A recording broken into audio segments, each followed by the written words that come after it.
तो हेलो बच्चों, आप सभी कैसे हैं। आपका स्वागत है हमारा SS education point YouTube channel पर। तो जैसा कि हम लोग पिछले वीडियो में प्रश्नावली 1.2 का प्रश्न संख्या 1 और 2 हल कर चुके हैं। आज प्रश्न संख्या 3 और 4 को हल करेंगे। तो चलिए हम लोग प्रश्न संख्या 3 को हल करते हैं। तो प्रश्न है 3, अभाज्य गुणनखंड विधि द्वारा निम्नलिखित पूर्णांकों के एचसीएफ और एलसीएम ज्ञात कीजिए। तो प्रश्न संख्या 1 में है 12 का अभाज्य गुणनखंड। इसको 12 को हम लोग फैक्टर के रूप में तोड़ेंगे तो 2 छक 12 और 2 तिया 6 और 3 एका 3। नेक्स्ट है, इसको लिखे 2 इंटू 2 इंटू 3। नेक्स्ट है आपका 15। तो लिखते हैं 15 का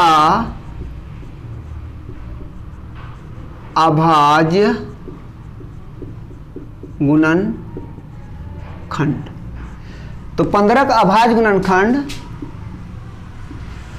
2 तो जाएगा नहीं, तो 3 पचे 15 और फिर से 5 का 5, यानी क्या हो गया 3 गुना 5। नेक्स्ट आपका क्या है 21।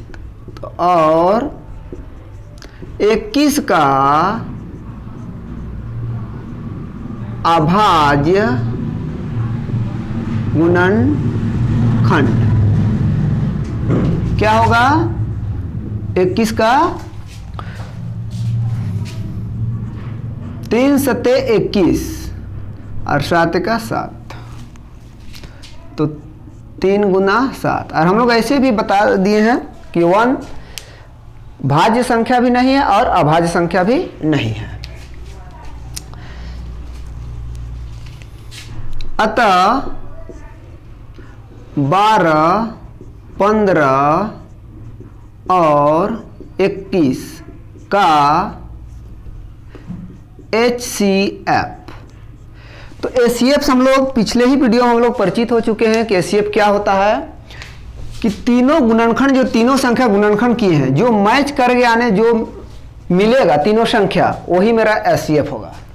जैसे कि यहाँ 2 है, इस यहाँ नहीं है, यहाँ भी नहीं है, तो यहाँ 3 है, यहाँ भी 3 है और यहाँ भी 3 है, यानी तीनों के गुणनखंड में 3 3 मैच कर गया। तो इसीलिए हम लोग 3 लिखेंगे, यही मेरा हो गया आंसर। अब एलसीएम के बारे में हम लोग को जानना है। और एलसीएम, तो एलसीएम क्या होता है, जो संख्या एचसीएफ, जैसे जो संख्या मैच किया है वो तो मेरा एलसीएम होता है, तो सब एचसीएफ होता है। तो एचसीएफ को पहले लिखा जाएगा, उसके बाद जो संख्या जो बच जाता है उसको हम लोग गुना कर देते हैं, यानी 2 और इसमें क्या बच गया इंटू 5 और नीचे क्या बच गया 7। सभी संख्या गुणनखंड कर देंगे, गुना कर देंगे। 3 दूना 6, 6 दूना 12, 12 पचे 60 और 60 को 7 से कर देंगे।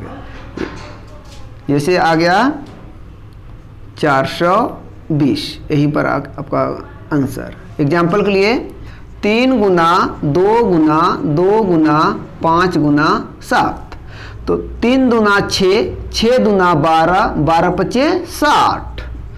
अब बच गया आपका 7 बच गया। तो 7 को 0 से करेंगे तो 0, 7 को 6 से करेंगे तो 42, यानी 420 आपका क्या हो गया आंसर। तो चलिए हम लोग प्रश्न संख्या 2 को भी हल करते हैं। इस तरह 2 का हल करते हैं हम लोग। 17 का अभाज्य गुणनखंड। तो 17 का अभाज्य गुणनखंड, 17 एक अभाज्य संख्या है, इसलिए इसका गुणनखंड 17 ही होगा। नेक्स्ट 23 का अभाज्य गुणनखंड। खंड। तो 23 भी एक अभाज्य संख्या है, इसलिए 23 का 23 ही लिखाएगा। नेक्स्ट, और 29 का अभाज्य गुणनखंड। तो 29 भी आपका क्या है? अभाज्य संख्या है, इसलिए क्या होगा? 29। अतः 17, 23 और 29 का HCF। यहाँ पर हम लोगों को थोड़ा सा समझना है कि HCF में क्या हम लोग करते थे कि गुणनखंड, तीनों गुणनखंड यानी जो है उसमें मैच करता था, उसी मेरा होता था HCF। पर अभी तो यहाँ मैच नहीं कर रहा है, तो ऐसी स्थिति में हम लोग 1 मान लेते हैं। HCF को क्या मान लेते हैं? 1 मान लेते हैं। यहीं पर आपका हो गया आंसर। और LCM, LCM में क्या होगा? सबसे पहले HCF को गुना करते हैं, तो 1 और क्या हो गया? 17, फिर क्या हो गया? 23 और फिर क्या हो गया? 29। सभी संख्या हम लोग क्या कर देंगे? गुना कर देंगे, तो हम लोग क्या प्राप्त हो जाएगा? LCM। तो हम लोग चलिए गुना करके देखते हैं। 1 गुना 17 गुना 23, 17 तो 17 ही रह जाएगा, 23 से करते हैं। तो 3 7 21 का 1, हाथ में कितना हुआ? 2, 3 1 3 और 2 5। 2 को 7 से करेंगे तो 2 फते 14 का 4, हाथ में कितना? 1, 2 1 2 और 1 3, जोड़ देते हैं 1, 5 और 4 9, 3 का 3। नेक्स्ट क्या है? 29 बच गया। 9 को 1 से करेंगे तो 9, 9 9 81 का 1, हाथ में कितना हुआ? 8, 9 तिया 27, 27 और 8 35। 2 को 1 से करेंगे तो 2, 2 को 9 से करेंगे 2 9 18 के 8, हाथ में 1 और 2 तिया 6 और 1 7, जोड़ देते हैं 9 का 9, 2 और 1 3, 8 5 13 का 3, हाथ में 1 और 3 4 और 7 11, यानी हो जाएगा 11 33 9। यहाँ तक आप लोग को आंसर हो जाता है। तो चलिए हम लोग प्रश्न संख्या 3 को हल करते हैं। 3 में क्या है? 3 का हल करते हैं। 8 का अभाज्य गुणनखंड। 8 को हम लोग फैक्टर को गुणनखंड के रूप में तोड़ेंगे, तो 2 चौके 8 और 2 दूना 4 और 2 के एक बार, यानी 2 गुना 2 गुना 2, 1 का तो लिखना ही नहीं है। नेक्स्ट है 9, तो 9 का अभाज्य गुणनखंड।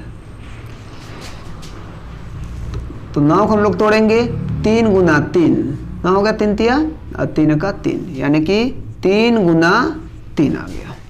नेक्स्ट क्या है? 25 को तोड़ना है, तो 25 का अभाज्य गुणनखंड।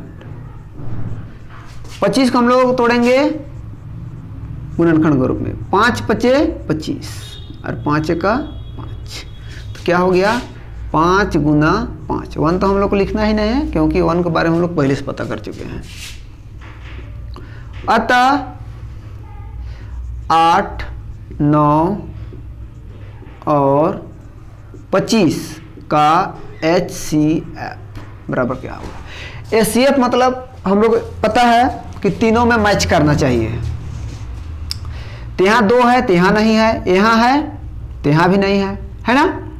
तब क्या करेंगे? ध्यान देंगे, तीनों में तो मैच नहीं कर रहा है, पर देखिए 2 में मैच कर रहा है ना? कि यहाँ 3 है, मतलब यहाँ 3 है तो यहाँ मतलब भी नहीं है, यहाँ मतलब 2 है तो यहाँ भी नहीं, मतलब किसी भी प्रकार से मैच नहीं कर रहा है, नहीं कर रहा है। तब हम लोग क्या करेंगे? इसका भी HCF क्या ले लेंगे? हम लोग 1 ले लेंगे। क्या ले लेंगे? 1 ले लेंगे।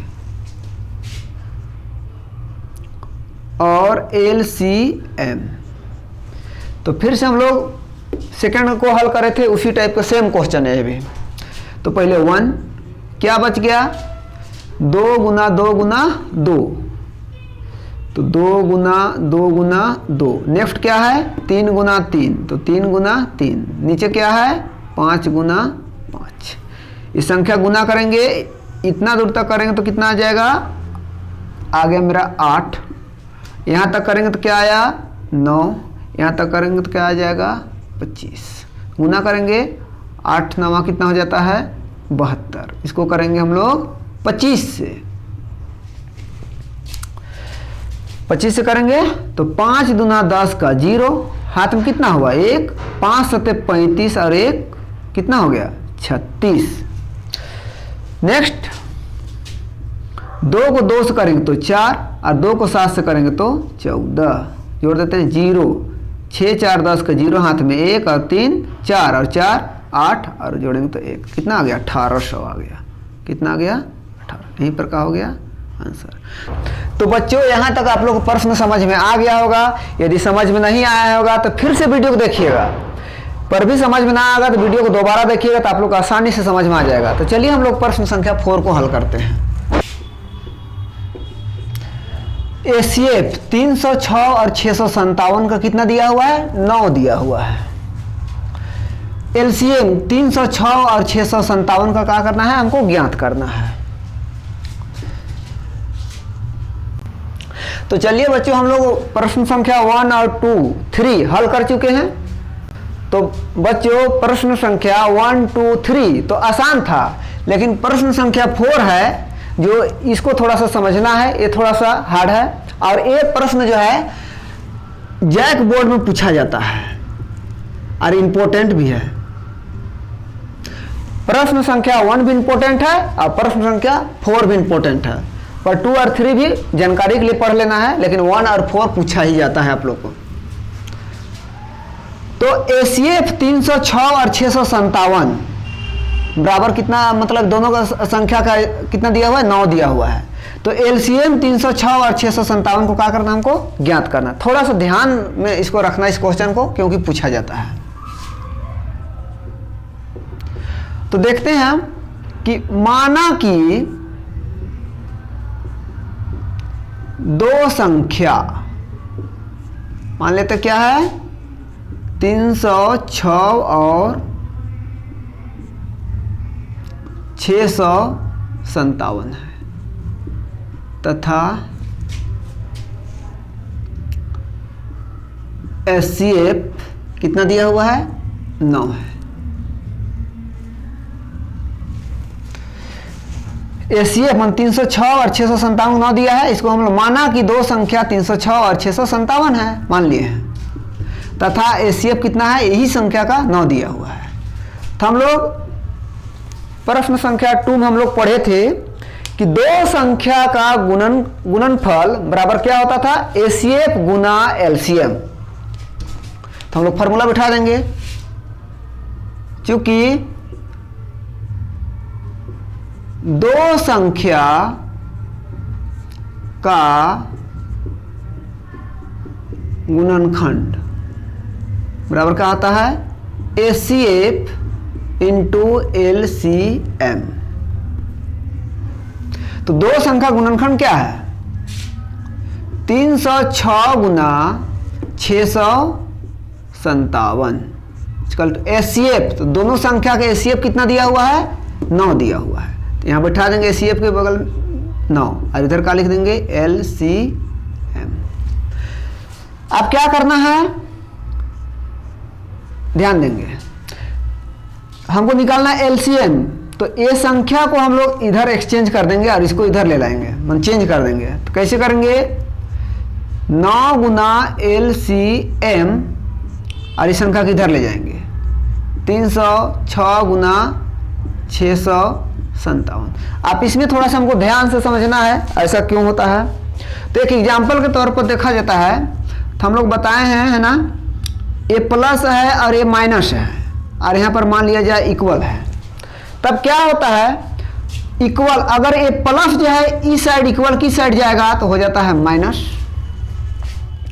और ये माइनस जो है अगर इक्वल की साइड में आ जाएगा तो कहा जाता है प्लस। ये तो प्लस माइनस का रूल है इक्वल की साइड में। लेकिन और एक चीज देखते हैं, यहाँ x है और यहाँ मान लिया जाए y है। इसमें क्या करेंगे, अगर इस y को हम इधर ले लाएंगे, इस x को हम लोग इधर ले जाएंगे, तो इसमें देखिए प्लस माइनस के कोई चेंज नहीं हुआ क्योंकि इसमें स्थान चेंज हुआ है ना। इस साइड की इधर चेंज कर दिए, इधर ले लाएं और इसको इधर ले लाएं। तो इसी प्रकार से इसको 9 और एलसीएम को इधर ले लाए हैं और 306 और 657 को इधर ले गए, इसलिए इसका प्लस माइनस साइन चेंज नहीं होगा क्योंकि पूरा संख्या हम लोग उठा के लाए हैं इधर से। नेक्स्ट एलसीएम इक्वल टू 306 गुना 657। अरे गुना में जब भी रहेगा तो कहाँ आएगा, भाग में आएगा, यानी नीचे आएगा। जब भी गुना में रहेगा तो कहाँ आएगा, भाग में। फिर क्या करेंगे हम लोग, एलसीएम। आप यहां पर हम लोग को क्या करना है, 9 से इसको टेबल में काटना है। तो हम लोग रफ में हम लोग देखते हैं 306 को 9 से हम लोग डिवाइड करते हैं। तो 9 का टेबल कितना बार पढ़ेंगे तो 30 आना चाहिए या 30 से कम आना चाहिए, 30 से ज़्यादा होना चाहिए। तो 9 के टेबल में तो 30 नहीं आता है, हम लोग को पता ही है। तो 9 के टेबल 3 बार पढ़ रहे हैं तो 27 हो रहा है। तो 9 तिया 27, तो बचा कितना, 10 में 7 3, इधर तो खत्म हो गया, बचा कितना है 6 और 9 चौके 36। कितना बार में कटा, 34 बार में। तो देखिए, तो 9 तिया 27, तो 30 में कितना बचा 3, अब बगल में 6 है तो 36, तो 9 चौके 36, 9 को पढ़ा 34 बार पढ़ेंगे तो आ जाएगा 306। तो अब क्या करेंगे, 34 गुना 657। नेक्स्ट एलसीएम, अब गुना करेंगे इसको,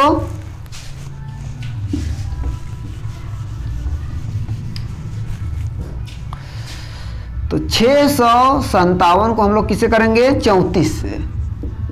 तो देखिए 4 को 7 से करेंगे तो 4 7 28 का 8, हाथ में कितना हुआ 2। 4 को 5 से करेंगे 4 5 20 और हाथ में 2 था तो 22 का 2, हाथ में कितना हुआ 2 और 4 6 24 और 2 26।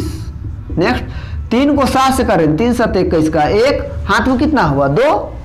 3 5 15 और 2 17 का 7, हाथ में 1 और 3 6 का 18 कितना हो गया 19। तो जोड़ेंगे 8 2 और 1 3, 7 6 13 का 3, हाथ में 1 और 9 10 और 2 12, 9 और 2 11 और 1 12, 12 का 2, हाथ में कितना हुआ 1 और 1 2, यानी कितना आ गया 22 33 8, यानी कि 22 33 8। ये क्या हो गया आप लोग को आंसर। तो बच्चों ये प्रश्न आप लोग को समझ में आ गया होगा। ये वीडियो आप लोग को कैसा लगा, यदि अच्छा लगा तो लाइक कमेंट और शेयर करिए, और हमसे जुड़े रहने के लिए हमारे YouTube channel SS education point को सब्सक्राइब करिएगा। तो चलिए हम लोग मिलते हैं नेक्स्ट वीडियो में, बाय बाय।